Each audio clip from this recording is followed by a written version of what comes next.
Sehr geehrte Damen und Herren, ich freue mich, Sie heute hier in Bonn zu begrüßen und ich finde es toll, dass ich der Erste bin, der auch ein paar Sätze in Deutsch redet.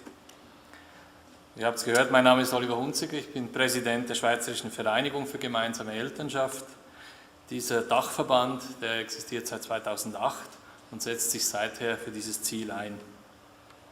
Mesdames, Messieurs, c'est un grand honneur pour moi d'être parmi vous tous aujourd'hui et d'avoir la chance de partager quelques idées et réflexions avec vous dans les prochaines minutes.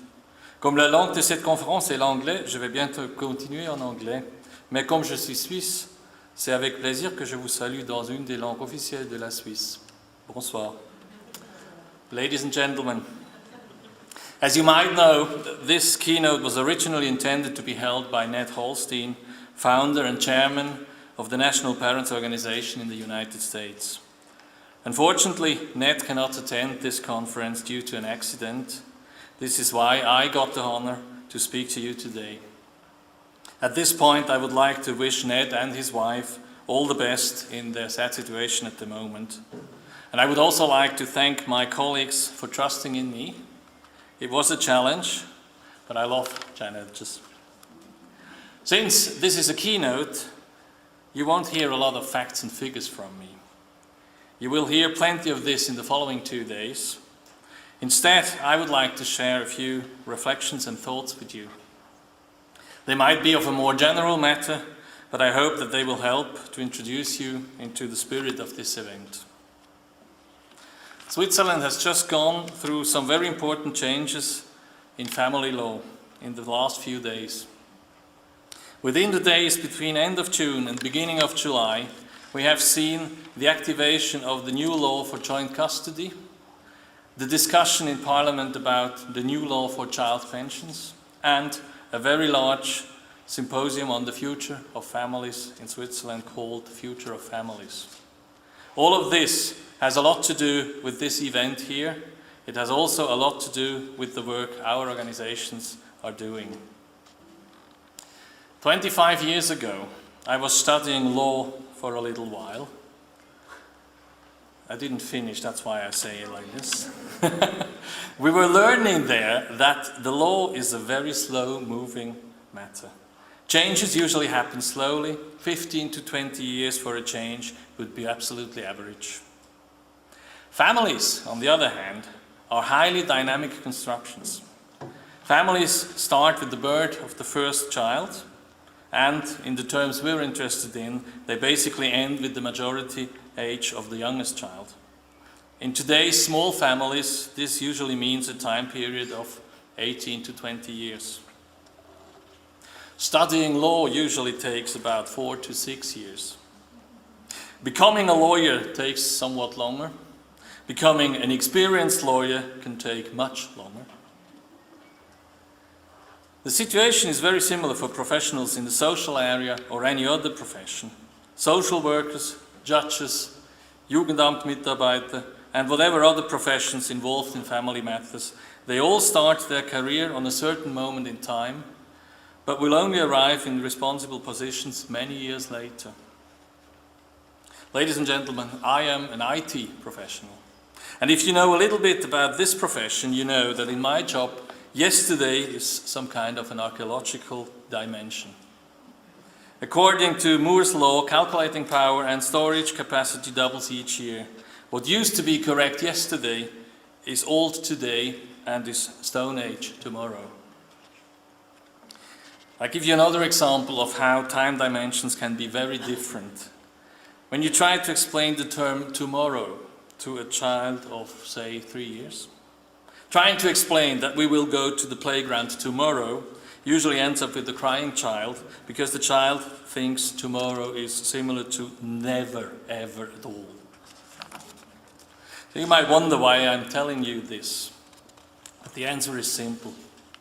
Science is researching day by day. Every day we find new evidence, new knowledge, new results.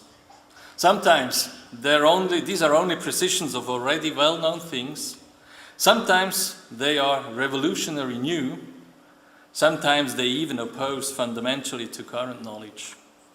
Science is constantly moving, permanently in the first line of social knowledge, sometimes even ahead.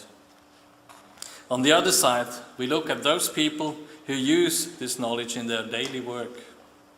Very often, as we heard before, these people have learned their job many years ago, long before new knowledge even appeared, maybe even was thought about. Our society is moving very fast these days. Things are changing rapidly. Even fundamental changes in the structure of our society are taking place. There are consequences for social rules that we cannot oversee at the moment. Role models, visions, but also social realities have a large impact on our thinking and acting every day. Family, in no matter what form, is considered to be the kernel of our society. Therefore, family is naturally affected by such changes immediately and heavily. Social stress fields between work and life, between career and family, between the need of earning money and the wish for self-realization, all this tugs and pulls on all members of a family. Today, young fathers want to involve themselves in the family, but the need to work for money stops them from doing so, as well as the probably old-fashioned but still very active idea that men should work 100% or even more.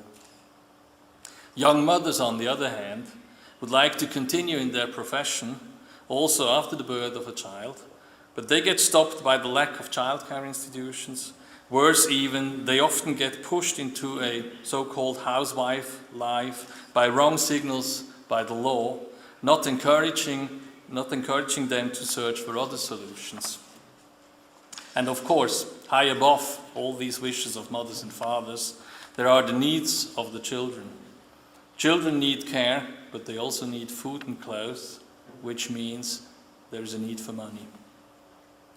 Between the wishes of young fathers and mothers, the need of the children, and reality in courts and official offices, there is a large gap. Claim and reality often don't fit with each other. I'll give you an example. The Swiss law on divorces was modified back in the year 2000. Unfortunately, there was a major error in this revision. I will come back on the details later on. Shortly after the new law was installed, this error was found. It was also recognized very soon that this is a major error, a central mistake, something we would call in IT a bug. But unlike Microsoft and others, the government does not issue updates and patches. Instead, it took us 14 years to eliminate this mistake. It has been eliminated by the new law that got active on July 1st this year. And you know what? All the lawyers involved are talking about the incredible speed of this revision. If we take, for an example, a child that was born in 1995, having its parents divorcing in 2001, this child would have been suffering from this major mistake almost all of his childhood. The correction in 2014 would not help him anymore due to the fact that the child is not a child anymore, but an adult. That's what lawyers call a speedy revision. So let's assume that science usually is ahead of society. Well, at least I hope they are. Let's also assume that professions tend to stay with standard procedures, also known as best practices, but we could also call it conservative attitude, meaning that they might be in their daily work a little behind social developments due to further reasons. If these two assumptions are true, there is a gap. This time between the level of knowledge science has and the knowledge level used in day-to-day work with families. This would probably not be too important if it was in a different business, but in family business, all those families that are in the middle of a difficult situation will end up deep down in exactly that gap. No other aspect of civil law affects us as deep as the family right. Maybe the bank secrecy in Switzerland, but that's another story. All of us are affected by family law. No matter whether we vote left or right in politics, no matter whether we are children, young adults, mothers and fathers, or even grandmothers and grandfathers, we are all concerned by family matters, or to say it simple, we are family. We are all sitting in this big gap between science and reality in one or the other role. Gaps like this usually lead to a reaction by the society. Gaps between rich and poor can lead to revolutions.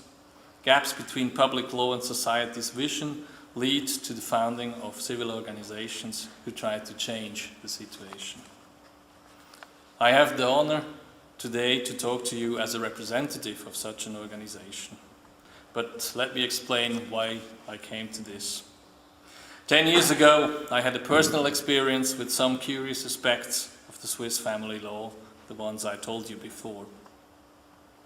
At first I thought this might be an individual error of a bunch of people, like the judge, like some lawyers. But soon after that I had to realize that the mistake was by design, therefore happened everywhere and very often. A Swiss law that was changed back in the year 2000 did not install joint custody or even joint authority as a standard. Instead, we had a possibility for joint authority through a common application by both parents. Without that application, parental authority and custody would usually go to the mother. Putting these 2 points together, it became almost immediately obvious that it would not work in many cases. If you need a common application from 2 people, but one of them has an almost guaranteed ticket to win, it will be very difficult to get to such a common application in case of trouble between the 2 people. Power plays or even extortion and other bad games would obviously happen just because they could happen. Together with many other colleagues and fellows, we have fought for a change in attitude, in social awareness, and finally in the law. This change has become real last week. The new law for joint parent authority, as I said, was installed on the 1st of July. When we started years ago, the gap between science and experts was rather small. Science usually confirmed the attitude of courts. Only society. In the society there was an increasing number of voices claiming that the situation was not correct, not compatible with social needs anymore, due to changing realities in society. Scientists started to take note of this change. They began to research in different directions, finding a lot of evidence in all sorts of scientific areas pointing towards shared parenting. The attitude started to change, not because of lobbying or whatever, but because of scientific evidence that showed new results and new directions. But courts and other professional organizations did not pick up this change for a very, very long time. This is where the gap began, and that's where civil society started to play their role.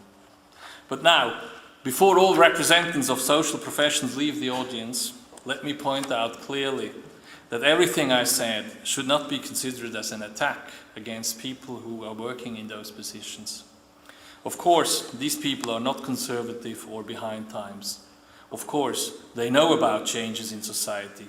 After all, they are a part of society. And of course, most of the people in these jobs are constantly learning and adapting new knowledge. But nevertheless, like in many other professions, day-to-day work tends to change very slowly.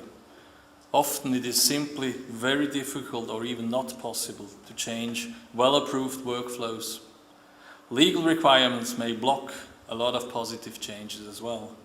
The range of possibilities to deal might be very tight and leave no room for radical changes. So, although people might know about what should be done, they simply can't due to outside impacts. Therefore, the job for organizations like ours takes place on both ends, science and professions. On one side, we have to make sure that scientists know about the needs and the difficulties of the people. They need to have questions in order to search for answers. On the other side, there's also a need on the executive side to explain the needs, show up the difficulties with the current situation, and explain possible ways out. And last but not least, it is the duty of our organizations to recognize the restrictions and possibilities of the current law, to compare them with the actual level of knowledge in science, and to figure out the differences. And of course, not only to figure them out, but to become active in changing the law in order to eliminate these differences. I would like to show you this with a little example again from Switzerland.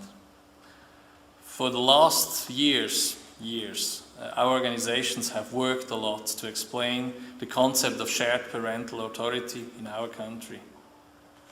As I said, this was not established as a standard until very recently. The work we did was very difficult and sometimes even annoying. We collected examples of real situations during our consulting work for parents affected by the consequences of separation and divorce. We focused on issues related to children. We did not involve ourselves into fights about money or other things. While helping these parents, we learned a lot about widespread opinions in courts and other official organizations. We started to realize where mistakes come from, where bad decisions usually happen, and also why they happen. Then we started to search for scientific evidence of the ideas we had developed. In the beginning, as I said, that was rather hard. But with time, more and more evidence was found that showed that what we were claiming was not completely wrong. So we turned back to the professionals, trying to explain them what we had learned from scientists. Sometimes they would listen to us. Many times they would not, unfortunately. So again, we started to figure out what would have to be changed in the law in order to make sure that the scientific evidence would also flow into everyday decisions of professionals. When we talked about joint parental authority back in 2005, nobody would understand us. We were told that this was an illusion. We were told that living with the mother would always be the best for children. We were also told that the father's influence on children is very little, almost to be ignored. All this was by then, of course, backed up by the respective science work. But with time, new evidence was found, which helped us to back up our position as well. Suddenly, scientific results showed that fathers are important for children. Raising up children with women alone was not the very best concept, and so on, and so on. We've always tried to be a trustworthy partner for professionals and, of course, for the affected people. Our goal was, and still is, to provide good solutions for individual situations by using the most modern evidence and knowledge. Today, we still explain the advantages of our concepts to the professionals. Today, most of them know what we are talking about. Most of them have accepted and learned that we might be right. Sometimes they are even thankful for some hints or tips that might help them out of difficult situations between two parents. We know a lot about the affected people, as we have them in our advisory every day. We also know about the scientific evidence, as we follow them intensively. But we also know about the restrictions and regulations professionals have to live with, and we sometimes can help to explain this to our clients. So we are trying to fill the gap by bringing the two sides together, by filling the hole with know-how and information, and by explaining our clients what can be and what can't be done. The new law on joint parental authority has brought Switzerland from the very rear end in Europe to a little bit ahead. Today, married parents will usually keep the parental authority when divorcing. Unmarried fathers can claim their authority very easily. The agreement of the mother is not necessary for that. Fathers and mothers can agree on joint custody, on shared parenting, though they are free to do so. Judges can even order mediation if they think it will help. A lot has changed. as a result of the combined effort of science, civil organizations, and clear-sighted politicians. And all of this, and similar movements in many other countries, has finally led to this event today. In the purpose to bring science and professionals together, civil society organizations have started to work together long ago. It is a big satisfaction for all the people involved in this process that over the years, more and more scientists and professionals could be won for this work. This finally led to the foundation of Icsp, an organization that unites all three parts: science, professions, and civil organizations. As much as I am convinced that parentship can only be handled together, as much I am convinced that social and human progress can only be achieved together. We need the spirit of science, the profound experience of professionals, the driving need for change of civil organizations, and of course the will and commitment of politics in order to achieve results that will lead to improve for our society. In an ideal world, a single change would probably take less than a generation. Our children deserve it that we correct system errors and mistakes in a way and time that they can profit from the improvement while still being children. This is why you and I are here today. We want to share knowledge and experience, discuss evidence and conclusions, create relations between each other, and after all, find out together which concepts could work, which path could lead to improvements. Messieurs, dames, liberté, égalité, fraternité, ce sont trois mots qu'on apprend à l'école en Suisse. C'était le cri de guerre d'une révolution de la société contre une minorité. Mais ce sont aussi des mots très importants. Chacun et chacune doit avoir le droit de vivre en liberté. Chacun et chacune a le droit d'être traité égal, n'importe de quoi il s'agit. Chacun et chacune a le droit, mais aussi l'obligation, de faire partie dans l'amélioration de la société selon ses moyens. Pour avancer comme société, comme humaine même, il nous faut la fraternité, non seulement entre les frères, mais aussi entre frères et sœurs, entre humains. Il faut travailler ensemble pour arriver au but commun, comme dans les premiers jours devant la Bastille. Meine Damen und Herren, auch wenn Deutschland gerade besser Fußball spielt als Brasilien, so kann Deutschland sicher im Familienrecht von Brasilien lernen. Oder England von Frankreich oder die Schweiz von Schweden. Egal welche Sprache wir sprechen, egal welche Trikots wir tragen, wir alle wünschen uns für unsere Familien nur das Beste. Gemeinsam sind wir in der Lage, das zu erreichen, und darum wünsche ich uns allen eine gute und fruchtbare Tagung. Dankeschön.